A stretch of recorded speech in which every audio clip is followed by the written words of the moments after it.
कोलकाता में एक trainee doctor की इस्मत रेजी और कत्ल के खिलाफ भदादरी कोत्तागुड़ियम जिले के आश्वारावपेट जिले कॉलेज के तलबा ने एक कैंडल रैली निकाली। एहतजाजी रैली में तलबा की कसी तादाद ने शिरकत की। इस मौके पर एहतजाजी तलबा ने डॉक्टर की इस्मत रेजी और कत्ल पर अपने गहरे अफसोस का इजहार किया है और वाक़े में मुलविस मुलजिमीन के खिलाफ फौरी कार्रवाई का मुतालबा किया।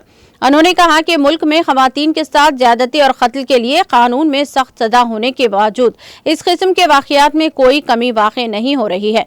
उन्होंने मुतालबा किया कि कानून में तब्दीली लाई जाए और एक जामा कानून बनाया जाए। खवातीन पर हमलों के लिए सजाए मौत पर फौरी अमल दरामद किया जाए और हुकूमत मुतासिरा खातनान के साथ खड़ी हुई है। We want justice! We want justice! We want